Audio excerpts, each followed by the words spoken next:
శ్రీ సాయినాథాయ నమః. శ్రీ సాయి సచ్చరిత్రము. మొదటి రోజు పారాయణము గురువారము. ఉపోద్ఘాతము. మహారాష్ట్ర దేశములోని వారందరికీ శ్రీ గురుచరిత్ర సుప్రసిద్ధము. ఆ దేశమంతటను దత్తాత్రేయ భక్తులు దీనిని చదివెదరు. కొందరు దీనిని నిత్య పారాయణము చేసెదరు. దీనిని రచించిన వారు సరస్వతి గంగాధరుడు. ఇందులో శ్రీపాద శ్రీ వల్లభ స్వామి యొక్కయు శ్రీ నరసింహ సరస్వతి స్వామి యొక్కయు లీలలను విచిత్ర చర్యలను వర్ణింపబడి ఉన్నవి. వీరిద్దరు దత్తాత్రేయుని ముఖ్యావతారములు. ప్రముఖ మరాఠీ గంధకర్తయగు శ్రీ ఎల్ఆర్ పాంగార్కర్ అభిప్రాయము ప్రకారము ఈ రెండవతారములు 14-15 శతాబ్దములలో వెలిసెను. దత్తాత్రేయుని తదుపరి అవతారములు కూడా గలవు. ఇందులో ముఖ్యమైనవి నైజాం ఇలాఖాలో శ్రీ మాణిక్య ప్రభువును, షోలాపూర్ జిల్లాలో శ్రీ అక్కల్ కోట్కర్ మహారాజు గారు, తుట్టతుదకు అహ్మదునగర్ జిల్లాలోని షిరిడీలో శ్రీ సాయిబాబాయును. బాబా 1918వ సంవత్సరంలో మహాసమాధి చెందిరి.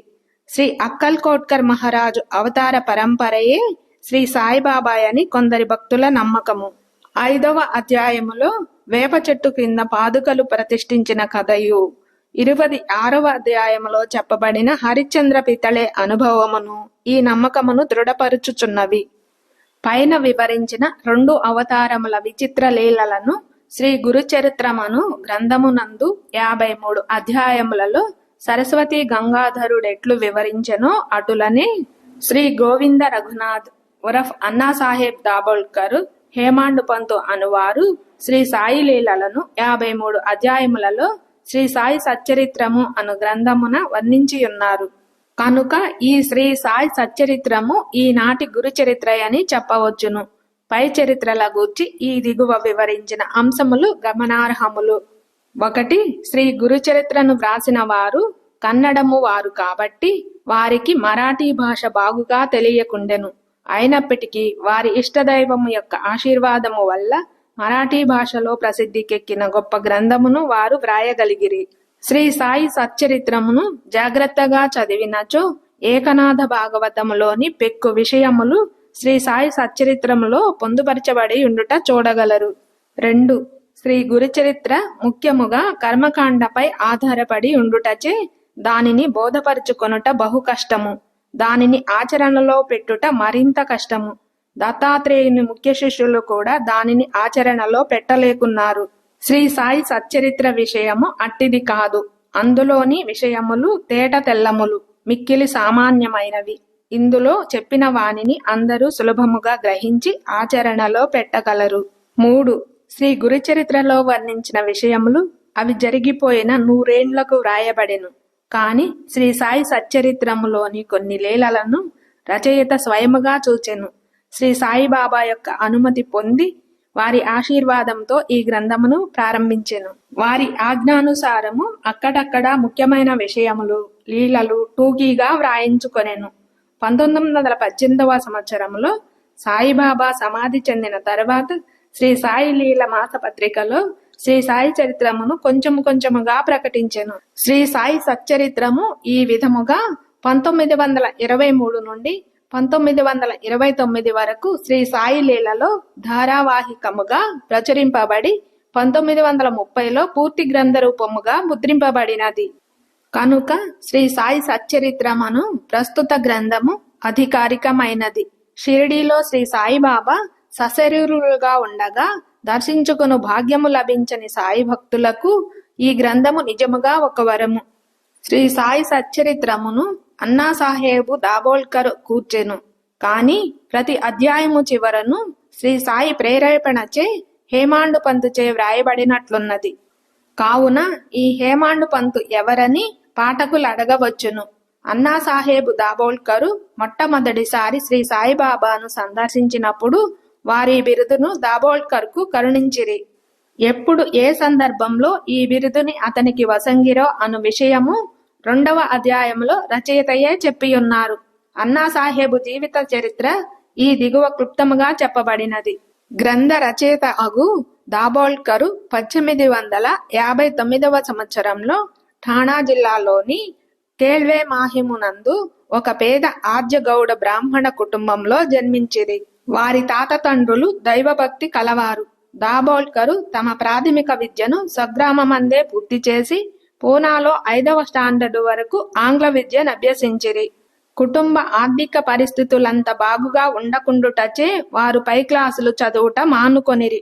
అప్పట్లోనున్న సర్కారు నౌకరీ పరీక్షలో ఉత్తీర్ణులై తన ఊరిలోనే బడిపంతుల ఉద్యోగంలో ప్రవేశించిరి.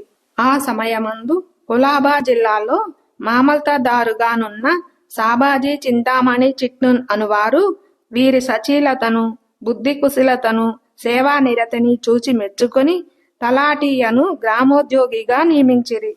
తరువాత ఇంగ్లీషు గుమస్తాగా వేసిరి. పిమ్మట మమల్తాదారు కచేరీలో హెడ్ గుమస్తాగా నియమించిరి. కొంతకాలము జరిగిన పిమ్మట అటవీ శాఖలో ఉద్యోగిగా ఉంచిరి. కొన్నాళ్లకు కరువు సంబంధపు పనులందు ప్రత్యేక ఉద్యోగిగా గుజరాత్లోని బ్రోచ్లో నియమితులైరి. ఆయా ఉద్యోగములలో తన బాధ్యతలను అత్యంత సమర్థవంతముగా నెరవేర్చుట వలన 1901వ సంవత్సరంలో ఠాణా జిల్లాలోని షాహాపూర్లో మామల్తదారుగా నియమింపబడిరి. 1903వ సంవత్సరంలో ఫస్ట్ క్లాసు రెసిడెంట్ మెజిస్ట్రేటుగా బాంద్రాలో నియమింపబడిరి. వారచ్చట 1907 వరకు ఉద్యోగము చేసిరి.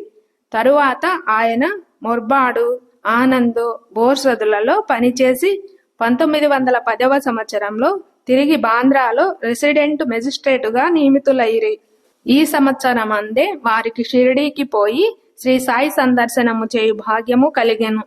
1916వ సంవత్సరంలో వారు ఉద్యోగ విరమణ చేసిన పిమ్మట కొన్ని నెలల వరకు తాత్కాలిక ఉద్యోగిగా పనిచేసిరి. అదియును విరమించిన తరువాత సాయిబాబా మహాసమాధి చెందు వరకు శ్రీ సాయి సేవలోనే పూర్తిగా నిమగ్నులైరి. బాబా మహాసమాధి పిమ్మట షిర్డీ శ్రీ సాయిబాబా సంస్థానమును 1929వ సంవత్సరంలో తాను మరణించు వరకును ఎంతో చాకచక్యముగా నడిపిరి. వారికి భార్య, ఒక కుమారుడు, 5 కుమార్తెలుండిరి. బిడ్డలకు తగిన సంబంధములు దొరికినవి. అందరూ క్షేమముగా నున్నారు. సాయిబాబా ఎవరు? సాయిబాబా ఎవరు అను ప్రశ్నకు 3 విధములుగా సమాధానము చెప్పవచ్చును. 1 దీర్ఘాలోచన చేయకయే విషయములు గూర్చి గాని మనుషులను గూర్చి గాని అభిప్రాయము చెప్పు అభ్యాసము కలవారు. సాయిబాబా ఒక పిచ్చి ఫకీరనియు, వారు షిరిడీలో శిథిలమైన పాడుబడిన మసీదులో అనేక సంవత్సరములు నివసించిరనియు, ఇష్టము వచ్చినట్లుగా మాట్లాడుచు తమను దర్శింపవచ్చిన వారి నుంచి దక్షిణ రూపముగా ధనము వసూలు చేయుచుండిరనియు చెప్పుదురు. ఈ అభిప్రాయము తప్పు.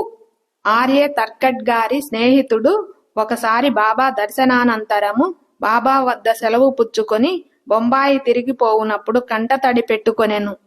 అతనితో బాబా ఇట్లనెను, పిచ్చివాని వలె ప్రవర్తించుచున్నావేమి? నేను బొంబాయిలో మాత్రము నీతో లేనా? దానికి తర్కట్ గారి మిత్రుడు ఇట్లు జవాబిచ్చెను, నాకా విషయము తెలియదు. ఎందుకనగా మీరు బొంబాయిలో నాతోనున్నట్లు నాకు అనుభవము లేదు కదా. అందులకు బాబా ఇట్లనెను, ఎవరైతే బాబా షిరిడీలో మాత్రమే ఉన్నాడని అనుకొందురో వారు బాబాను నిజముగా గ్రహింపలేదని తెలుసుకో. 2 కొందరు సాయిబాబాను మహాసిద్ధ పురుషుడనిరి. మహమ్మదీయులు బాబాను తమ పీరులలో ఒకనిగా భావించిరి. హిందువులు బాబాను తమ మహాత్ములలో ఒకనిగా గ్రహించిరి. ప్రతి సంవత్సరము షిరిడీలో జరుగు ఉత్సవముల నిర్వాహకులు తమ ప్రకటనలలో బాబాను సంత చూడామణిగా పేర్కొనెదరు. ఈ అభిప్రాయము కూడా సరియైనది కాదు. 3 శ్రీ సాయిబాబాను సన్నిహితముగాను వాస్తవముగాను సేవించిన వారు మాత్రము బాబాను భగవదవతారముగా ఇప్పటికినీ భావించుచున్నారు. దీనికి దిగువ కొన్ని దృష్టాంతములనిచ్చెదను. 1 బివి నరసింహస్వామి గారు రచించిన బాబా సూత్రములు పలుకులు అను గ్రంథమునకు పీఠికలో ఇండోరు హైకోర్టు జడ్జి గారు ఎంబి రేగే గారు ఇట్లు వ్రాసియున్నారు. బాబా సశరీరులుగా ఉన్నప్పుడు వారొక రూపుదాల్చిన భగవత్ స్వరూపముగా తమ భక్తులకు బాసిల్లుతూ తమ లీలా ప్రబోధాల ద్వారా సాధకుల మార్గమును ప్రకాశింపజేయుచుండెడి వారు. వారి నశ్వరమైన దేహము మాయమైనది కాని దానిలో అప్పుడుండిన బాబా మాత్రము ఇప్పటికిని అనంత శక్తి వలె నిలిచి వారు సమాధి చెందక ముందు భక్తులకు తోడ్పడినట్లే ఇప్పటికిని వారిని ఆశ్రయించు అసంఖ్యాక భక్తులకు నిశ్శబ్దముగా సహాయపడుచున్నారు. 2. శ్రీ బివి నరసింహస్వామి గారు రచించిన భక్తుల అనుభవములు అను పుస్తకములోని మొదటి పేజీలో ఉత్తర భారతదేశంలోనున్న ఒక హైకోర్టు జడ్జి గారిట్లు వ్రాసియున్నారు. నేను సాయిబాబాను సృష్టి స్థితి లయకారకుడిగా భావించెదను. 1918వ సంవత్సరంలో వారు సమాధి చెందక ముందు నేనట్లు భావించి తిని, ఇప్పటికీ నేనట్లే భావించుచున్నాను. నాకు మాత్రము వారు సమాధి చెందినట్లు లేదు. నా దృష్టిలో వారు అన్ని పరిమితులకు అతీతులు. వారు మా మధ్య ఉన్నప్పుడు వారి మానవ శరీరము మా కనుల ముందు సంచరించుచుండెను. ఒక్కొక్కప్పుడు అది మా దృష్టిని విశేషముగా ఆకర్షించెడిది. కాని ఎక్కువ భాగము మా ఎరుకలో నిలిచినది మాత్రము వారి అనంత తత్వమే. శాశ్వతము అశాశ్వతముల అద్భుత సమ్మేళన రూపమైన ఒక మానసిక ప్రతిబింబము వలె వారు మాకు భాషించేవారు. అశాశ్వతమైన తమ మానవ దేహము ఒక్కొక్కప్పుడు మా ముందర తళుకుమని మెరిపించేవారు. ఇప్పుడు అశాశ్వతమైన ఆ దేహము మాయమై సాయిబాబా అను శాశ్వతమైన అనంత శక్తి మాత్రము నిలిచియున్నది. 3. బివి నరసింహస్వామి గారిచే రచింపబడిన భక్తుల అనుభవములు అను గ్రంథంలో 1920 పుటలలో ఆచార్య జీజీ నార్కే ఇట్లు చెప్పియున్నారు. ఇంటి వద్ద నిత్యము నేను పూజించు గృహదేవతల మధ్య సాయిబాబా ఒకనిగా ఉంచి తిని. సాయిబాబా భగవంతుడు. ఆయన సామాన్య సత్పురుషుడు కాడు.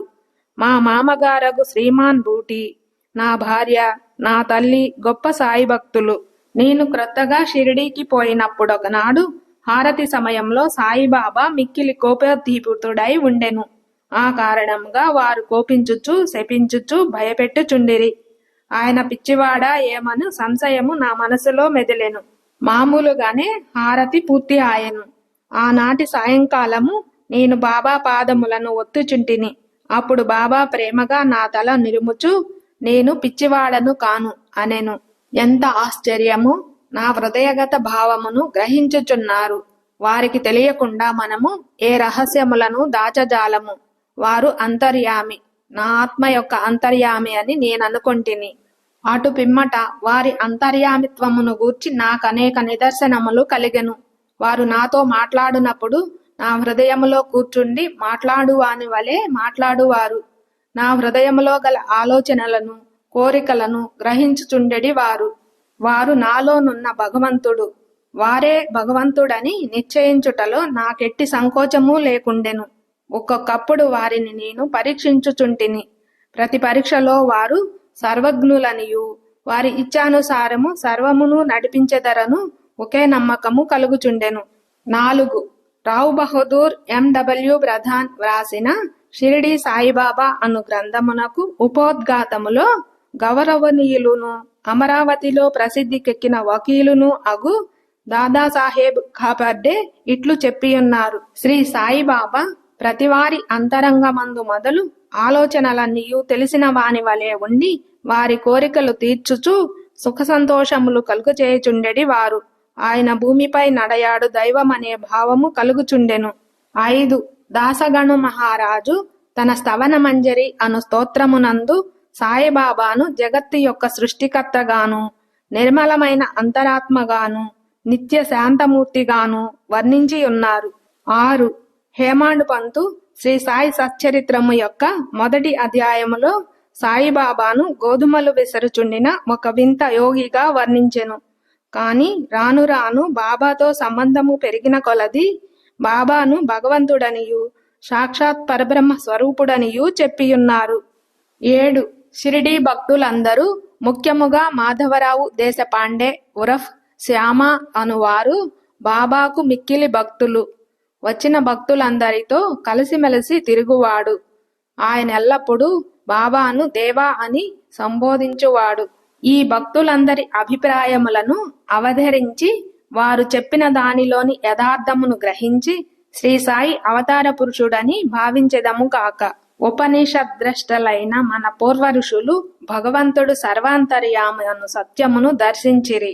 బృహదారణ్యక, చాందోగ్య, కఠ, శ్వేతాస్వతర ఉపనిషత్తులు జీవకోటితో సహా సర్వవస్తు సముదాయమైన ప్రకృతి అంతయు భగవంతుని రచన అనియు అది అంతయు సర్వాంతర్యామిచే అనగా సర్వమును సృష్టించి పాలించడి భగవంతునిచే వ్యాపింపబడి ఉన్నదనియు వక్కాణించుచున్నవి. ఈ సిద్ధాంతమును నిరూపణ చేయుటకు తగిన ఉదాహరణము శ్రీ సాయియే. ఈ శ్రీ సాయి సచ్చరిత్రమును, సాయిబాబాకు సంబంధించిన ఇతర గ్రంథములను చదివిన వారు తప్పక ఈ సత్యమును గ్రహించి యథార్థమైన శ్రీ సాయిని దర్శించగలరు. శ్రీ సాయినాథాయ నమః. ఉపోద్ఘాతము సంపూర్ణము. సద్గురు శ్రీ సాయినాథార్పణమస్తు. శుభం భవ.